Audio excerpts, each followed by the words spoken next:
Aloha and e komamai. Welcome to the 24th AMOS conference presented by Maui Economic Development Board. Please welcome Jamie Moran to the stage.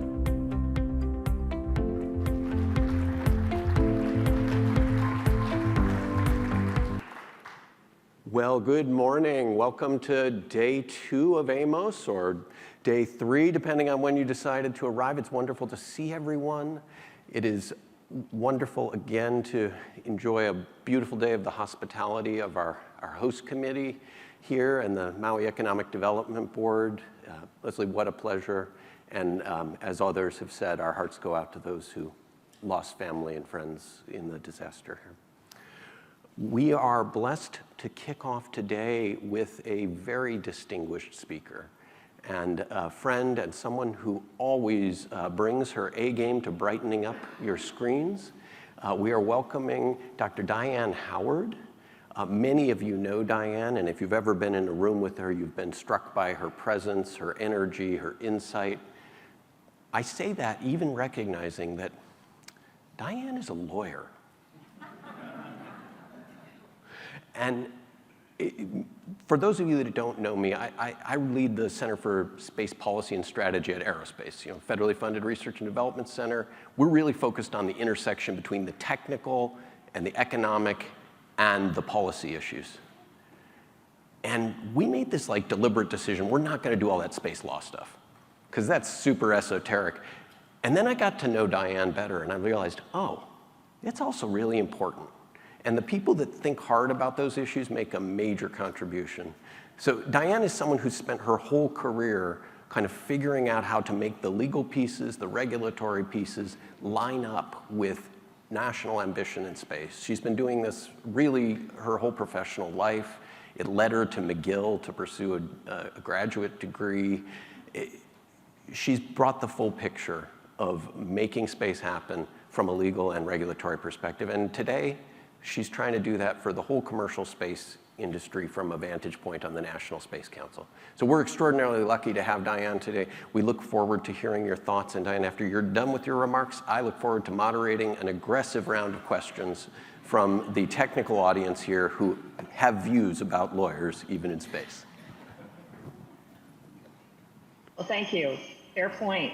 And good morning, Amos.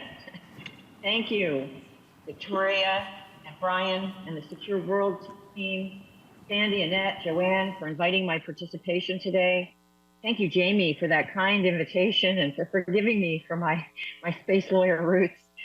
I know I'm not with you there in the flesh today. Boy, do I know it. I am nursing the worst case of FOMO I think I've ever had, and clearly I am channeled. So I've been reading James Michener's Hawaii, and it begins with the epics of planetary evolution that were the genesis of the formation of these beautiful islands, these gifts of creation. These islands were born of transformative disruption over time, disruption that resulted in this unique paradise. And it hit me. This is your history, your legacy, your resiliency, and this ability to adapt will see you through now. And space has an important role in this. Societal benefits go beyond data about situations on and impacting Earth. Connectivity is changing. Satellite networks continue to operate regardless of what's happening on the ground. This means satellite phones can help provide voice, SMS, and data services anywhere on Earth, even without cell service.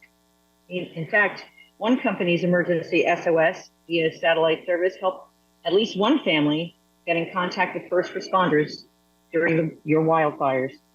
And this is why sustainability, space sustainability, better situational awareness and domain awareness are so key to sustainability on the ground here on Spaceship Earth.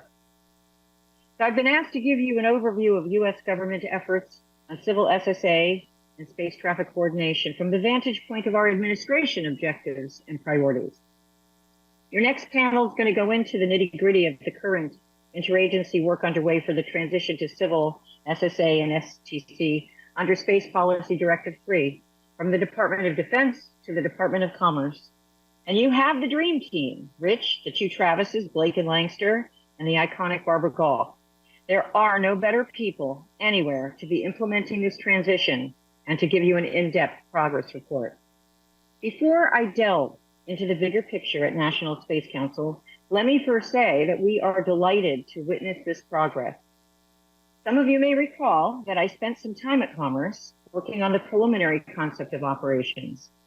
And seeing this come to fruition, slowly, yes, and steadily, intentionally, is heartening. Some of the issues we grappled with back then, things like the role of the private sector and the efficacy of big government programs and the pace of procurement, have gained attention across the board since then, and I'm going to circle back to some of those things in a few minutes. But as Jamie mentioned, my role now is different. I lead commercial space policy development at the United States National Space Council. So I'm going to start by providing a very brief overview of who we are and what we do at NSPC.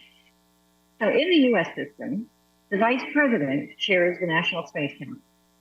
The council is made up of not just the primary providers of US space capabilities like NOAA and NASA, the Department of Defense, the IC, but it also includes a number of key users of space, such as the Department of Agriculture and Education. In this administration, it also includes the Climate Council. Our team supports Vice President Harris in her role as chair of the National Space Council, and her roles are many. The council is tasked with, among other things, reviewing, developing, and providing recommendations to the president on space policy and strategy, synchronizing the nation's civil, commercial, and national security space activities in furtherance of the objectives of the president's national space policy and strategy. So we work across sectors: civil, national security, and commercial. And each of these also has international aspects. The strength of our workforce impacts all of them. So these sectors are increasingly interrelated. My boss, Chirag, I think some of you may know him, often characterizes this interrelationship as the Venn diagram is.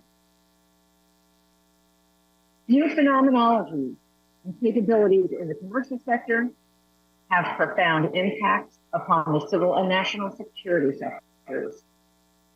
Our U.S. government missions, they benefit from reduced costs and increased capabilities that are enabled by current and emerging commercial space assets.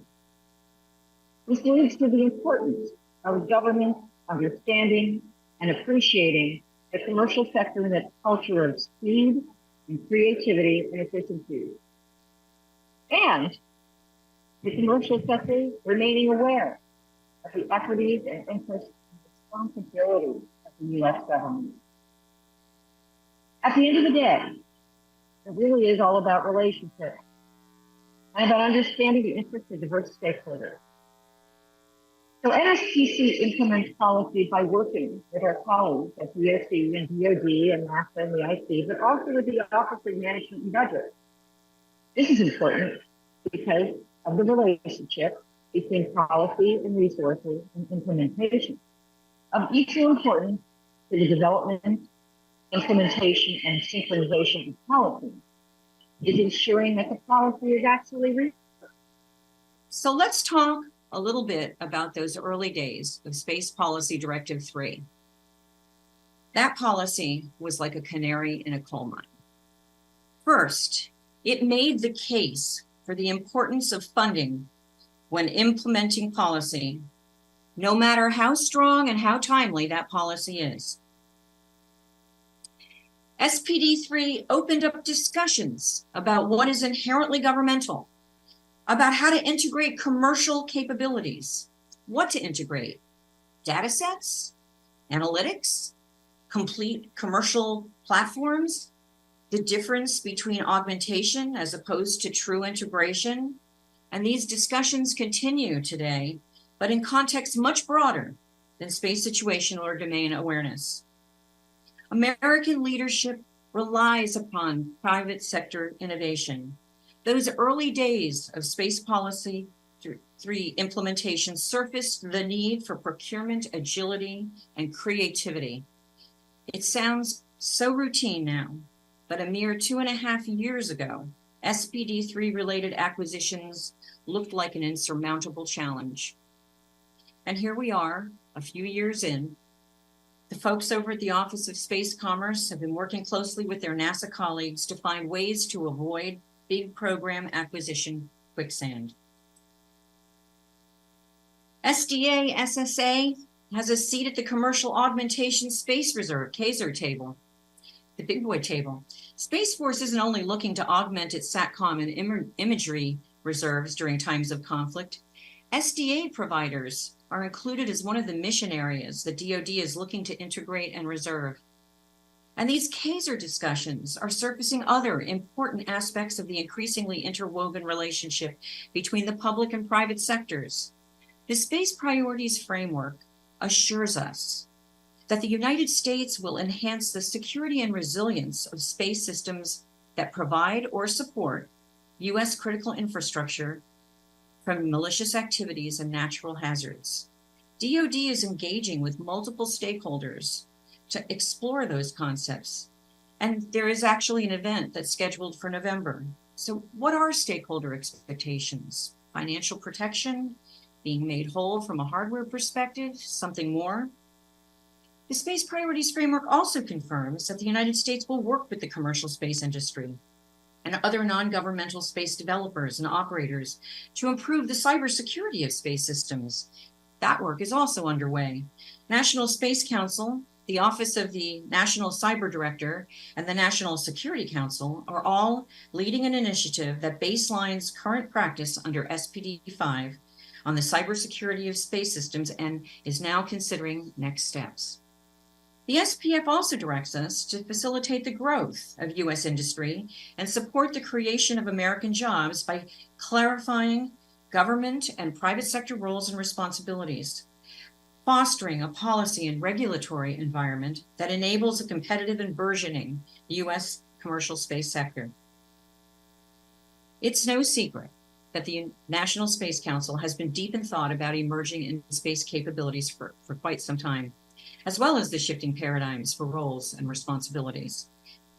These are issues that can affect a goodly portion of industry at a time when we are actively committed to partnering between government and the private sector, at a time when we rely more heavily on space capabilities across the board, as do our partners and our competitors, in an environment that is far more congested and competitive. I can share with you today that our work builds on long existing expertise in the government, developed over the course of decades. This really is a whole of government undertaking. It has to be, to leverage the broader interagency's deep space expertise, not deep space, but deep space expertise, to conduct supervision of emerging space activities. So our work is future-proofed. Future space activities may be significantly different than current ones, and this means that we need an adaptable framework, not something rigid.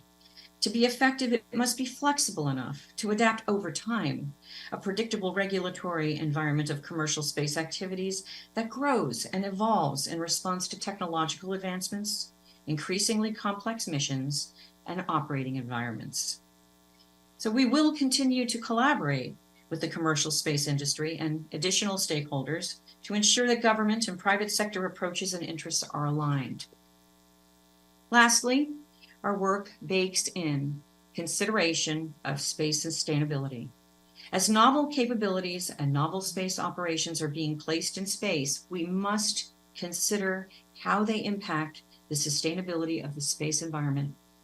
Again, this relates back to our Space Priorities Framework, affirming that the United States will lead in the responsible, peaceful, and sustainable exploration and use of outer space.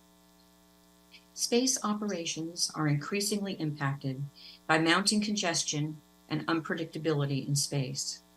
We must consider whether and how regulatory measures can ensure the sustainability of space for future generations. The AMOS community is key to this success. The capabilities and expertise represented there in Maui this week are what we will depend upon to attain and maintain more sustainable and coordinated space activities. The administration's Space Priorities Framework directs us to work together. The United States government, industry, and our international partners to develop and implement open, transparent, and credible international standards to establish the foundation for global space traffic coordination. This goes right to the heart of interoperability. across departments, across sectors, across cultures, because we need space. Yes, we love it. We love the amazing images that James Webb sends back to us, but there's so much more. Space issues are real issues affecting real people. We're living in a time of unprecedented change on Earth and in space. Some of this change results from unsustainable practices on Earth, some from our heightened awareness and connectivity. Harnessing the use of space is helping us meet these challenges head on. So we need to keep our heads down, focus on our missions, be patient when necessary, and keep our hope alive. Thank you. And if there is time, I would love to take some questions. It's not entirely clear what the path is to get funding from the Congress for space activities or any other activities in the fiscal year that begins on October 1st. As you know, we lost a fair bit of ground in the stand-up of the efforts to implement SPD3 through a few years of back and forth on exactly how to handle that funding, what agencies to put it in, and so forth. How concerning to you is the prospect of a long-term continuing resolution or a budget deal that might not provide the implementing agencies with the resources needed? How high does that rise on the White House priority list as you see it? Well, I will tell you that right now, budget is taking up a lot of our bandwidth. I mean, it was a constrained environment to begin with, and it even more so now. And, you know, personally, I try not to distract myself with things that are way out of my control. And certainly, I mean, on personal levels, what's going on, well, this has impacts to my professional life and also my personal life. So I think some of those early days of not having, you know, being an unfunded mandate with Space Policy Directive 3 kind of forced a lot of those early conversations about how to make the transition to be more creative. And I think some of that's baked into some of the con-ops now. So I hope that that's not going to get lost in the shuffle. But I don't think it's really just a space traffic coordination and SSA conversation. I think these are issues that face the entire government. And again, I'm going to say, I think that's what I mean when I say, you know, focus on the mission, keep your head down, focus on the mission, and keep hope. Thank you very much, Diane. There's also been some recent legislation introduced, to stick on the congressional side for a moment here, by Congressman Beyer regarding the space situational awareness roles of the different civil agencies. And how is the White House engaging with the Congress on that issue? Well, you know, we did actually, we had some people from the Hill reach out to us and provide us with copies of some of the, you know, there's a few things circulating right now, and ask for some TA, technical assistance. And I will say that there's, you know, we have been working on our own initiatives, which we can't really talk about yet, but it's wonderful to see that a lot of very smart people are putting on their thinking caps and figuring things out. And, you know, back when I was, you know, in grad school and doing a lot of research and all, we used to say that if you kept, you know, coming to the same, you know, pocket of information, you kept coming to the same issues, you kept coming to the same authors, you kept coming to the same scholars, that you knew you kind of gotten there. There was that was it. Your work there was kind of through. And that's what I'm seeing. I'm seeing that there is such similarity in the things that we're starting to come up with. It means that we're kind of like, we're honing it down, we're necking it down, we're kind of getting onto the same page, and that's a good thing. That's helpful. You talked at the end of your remarks about space sustainability. We're obviously in a period of what looks like geometric growth in space activity right now, so days, weeks, months matter in terms of setting framework for space sustainability. What do you see are the biggest impediments to moving at the needed speed to ensure space sustainability? Well, you know, the challenges are there because it's very it's not just complicated. There's not a lot of, not that there's a lot of moving parts, but that they're so, again, relationships so interwoven. And it's not just, you know, about everything that one country does affects the things that other countries are going to have to live with and do as well. So this is something to take into account when you start trying to figure out how best to move forward.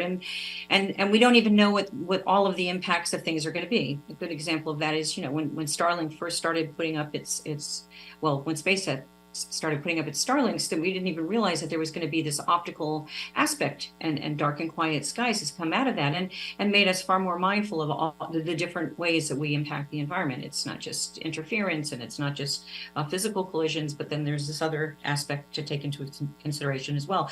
So I think that that's you know, it isn't just the need for speed, it's the need for being effective. And so I don't think that you just want to go fast. You want to go fast in a smart way. And so that you get in as much information, and you just have to keep having the hard conversations. And I think that's what we have to keep doing, because we do not have all the variables at all. A good observation there. Thank you. If I can ask you to close out with one more question from the audience, which is related to the international coordination aspects of space traffic management, and in particular, discussion with the European Union. Many European partners are here in the audience today. How are discussions between the National Space Council and U.S. agencies you're overseeing and European Union organizations since their announcement of their space traffic management strategy last year? Well, first of all, we were absolutely thrilled when when the European Union made the commitment to not perform direct descent anti-satellite tests. So that was just a fantastic thing. I will tell you that in the last couple of years, the engagements that we have had, the U.S. federal government has had with a number of different countries, has been unparalleled. And we've, you know, had more and more conversations that included the private sector as well as government to government, which is wonderful. You know, that's largely due to the hard work of Sean Wilson in our office. But I will tell you that every one of those discussions with the European Union, all of the different individual countries, and everybody else internationally, there's always more and more. Space is part of it, and almost always when space is a part of it, so too is space situational awareness, space traffic coordination, and sustainability. So this is really a good thing. I mean, again, when the EU came out with, you know, its program a couple of years ago, and when I took a really good hard look at it, I said, you know, it's really not that much different than Space Policy Directive 3, and the things that we're saying, they still don't have regulations in place, because it takes a while because of all those complicated different aspects that I mentioned in my answer to the last question. So it's wonderful, again, to see all these great minds putting their thinking caps on, trying to address these important issues. All right. Well, thank you very much, Diane. We appreciate your time, and sorry about the technical challenges there, but we enjoyed hearing your thoughts and look forward to seeing you in person and perhaps at a future AMOS. Have a great rest of your day. Thank you.